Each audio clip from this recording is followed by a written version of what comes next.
வணக்கம். இன்றைய மாவட்ட செய்திகள்.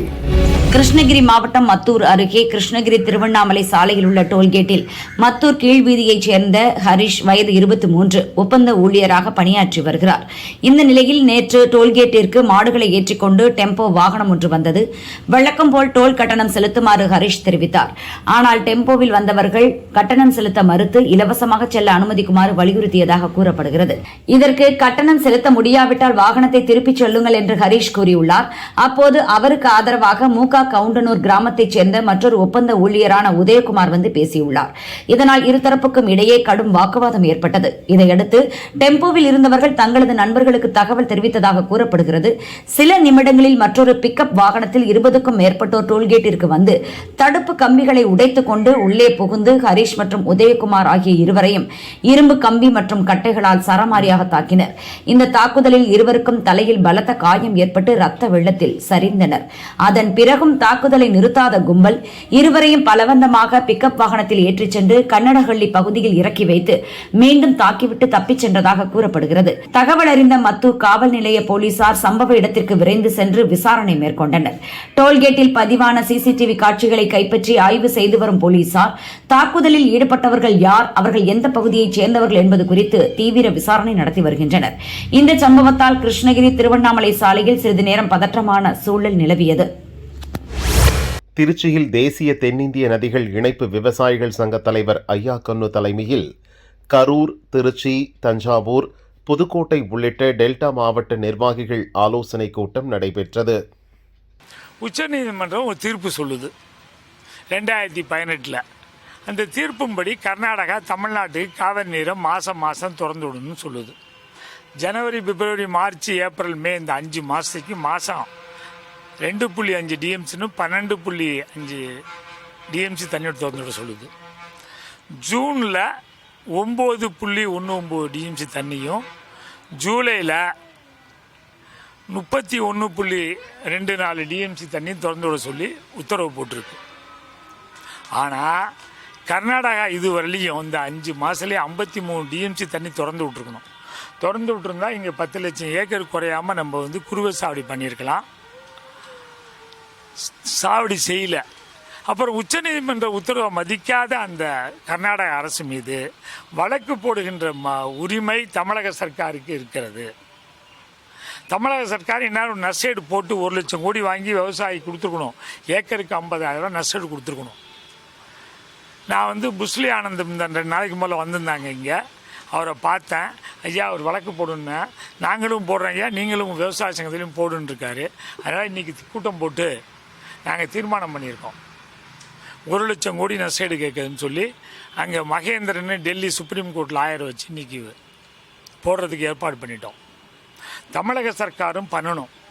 இன்றைக்கி விவசாயி வாங்கிய கடனை கட்ட முடியாமல் இருக்கான், விவசாயமே பண்ண முடியாமல் இருக்கான். இன்றைக்கி அந்த கடனை பூரா தள்ளுபடி பண்ண வேண்டிய உரிமை, கடமை தமிழக சர்க்காருக்கு இருக்கிறது. அதே மாதிரி நாங்கள் எங்களுக்கு நஷ்டஈடு வாங்கக்கூடிய கடமையும் தமிழக சர்க்கார் இருக்கிறது. அதை அவர்கள் செய்வார்கள் என்று நம்புகிறோம். எங்களுக்கு நியாயம் கிடைக்கவில்லை என்றால் 111 விவசாயி டெல்லி போய் கோமணத்தோடைய ஆர்டர் வாங்குற வழி அங்கேயே படுத்துக்கலான். தனிநபரும் தொடர் எங்கள் உரிமை இல்லையா, நாங்கள் பாதிக்கப்பட்டிருக்கோம். அதனால தான் மகேந்திரன் ஒரு அட்வொகேட்டை வச்சு டெல்லியில் இன்றைக்கி கேஸ் ஃபைல் பண்ணுறாங்க. சொல்லியிருக்கோம், இன்றைக்கி தான் தீர்மானம் போட்டு அனுப்பிச்சிருக்கோம். இப்போ நீ காலையில் கூட்டம் போட்டு இந்த 4 மாவட்டம் திருச்சி, கரூர், புதுக்கோட்டை, தஞ்சாவூர் இந்த 4 மாவட்ட நிர்வாகிகள் காலைல கூட்டம் போட்டு தீர்மானம் போட்டு அனுப்பிச்சிருக்கோம். கண்டிப்பாக எங்களுக்கு வெற்றி கிடைக்கும் என்று நம்புகிறோம். திமுக தலைவர் ஸ்டாலினுக்கு மட்டும் கோபம் வந்துச்சு, என்ன பண்ணுவார் தெரியுமான்னு அதகலப்படுத்தியிருக்காரு மாஜி மந்திரி ராஜேந்திர பாலாஜி. திமுக காரங்களையே ஓவர்டேக் செஞ்சு திமுகவின் ஸ்டாலினையும் தூக்கி பேசுறத பார்த்த அதிமுக தொண்டர்கள் உண்மையிலேயே இவர் ராஜேந்திர பாலாஜி தானா, நாம அதிமுக கூட்டத்துக்கு தான் வந்திருக்கிறோமான்னு தங்களையே ஒருமுறை கிள்ளி பார்த்துக்கிட்டாங்க. அப்படி ராஜேந்திர பாலாஜி என்ன பேசினாருன்னு நீங்களே கேளுங்க. இது ஒரு மிராக்கிள், இது ஒரு அலை, இது ஒரு சுனாமி. அண்ணா திமுக வேண்டாம், திமுக வேண்டாம். 2 கட்சி வேண்டாம் என்று 1% கொஞ்சம் பேர், ஒரு 10% பேர் ஓட்டு போடுறாங்க. ஏன்னா விஜயகாந்த் கேரள விஜயகாந்த் வருகின்ற பொழுது அவருக்கு ஓட்டு போட்டாங்க. அதற்கு முன்னாடி வைக்க வருகின்ற பொழுது அவருக்கு ஓட்டு போட்டாங்க. இப்போது சீமான் வந்தவரே அவருக்கு ஓட்டு போட்டாங்க. இப்ப விஜய் வந்தவரே அவருக்கு ஓட்டு போட்டாங்க. அந்த ஓட்டோடு அவர் ஒரு நடிகர், ஒரு மாஸ் நடிகர், அதை ஒத்துக்கொள்ள வேண்டியதுதான். அந்த நடிகர் காலத்தினால் முதலமைச்சராக இருந்த எடப்பாடியார் குடும்ப தலைவருக்கு 2000 அறிவித்துள்ளார். முதலமைச்சராக இருக்கின்ற ஸ்டாலின் குடும்ப தலைவர்களுக்கு 2000 அறிவித்துள்ளார். முதலமைச்சர் பதவியே வராத விஜய் 2500 ரூபாய் கொடுக்குறேன், 6 சிலிண்டர் கொடுக்குறேன், வீட்டுக்கு கொடுத்துட்டு அரசாங்க வேலைதாரு, வீடுதாரங்களுக்கு வீடுதாரு, எல்லா ஊருக்கும் பஸ்ல ஓசியா போகலாம், ஆம்பளையாலும் போகலாம், பொம்பளையாலும் போகலாம், கிராமம் முழுக்க ஏசி பஸ் அடிச்சு விட்டாரு. மக்கள் பார்த்தாங்க, பெண்கள் பார்த்தாங்க, கிராமப்புற மக்கள் பார்த்தாங்க. ஆகா ஆகா ஓ பேஸ் ஓட்டு போடுற உசுக்கு அடிச்சாங்க. ஓட்டு நம்ம போடுற ஓட்டாளவா கேட்டதை சொல்லக்கூடாது. இப்படி நினைச்சு எல்லாரும் போட்டாங்க. இதான் நடக்குது. அதுல இன்னொரு சிக்கல் ஓடிக்கிட்டு இருக்கு, கண்டுபிடிக்க முடியாத சிக்கல். மிஷின்ல ஓடாதுறாங்க. அது ஒரு நடக்கட்டும், இது ஒரு இதை வச்சே நம்ம பார்ப்போம். இந்த வெற்றி நிலையான வெற்றியா? நிலையான வெற்றியா? கிடையவே கிடையாது. உள்ளாட்சி அரசியல்ல உங்களுக்கு சக்தி உறுதியாக தமிழ்நாட்டு மக்கள் என்ன நடந்து போச்சுங்க? 10 வருஷம் வந்திருக்கீங்க எடப்பாடியாரு, 5 வருஷம் முதலமைச்சர், ஸ்டாலின் வந்து மேயர், 5 வருஷம் முதலமைச்சர், 5 வருஷம் துணை முதலமைச்சர், கொத்து கொண்டா போராட்டம் பேசலாமா?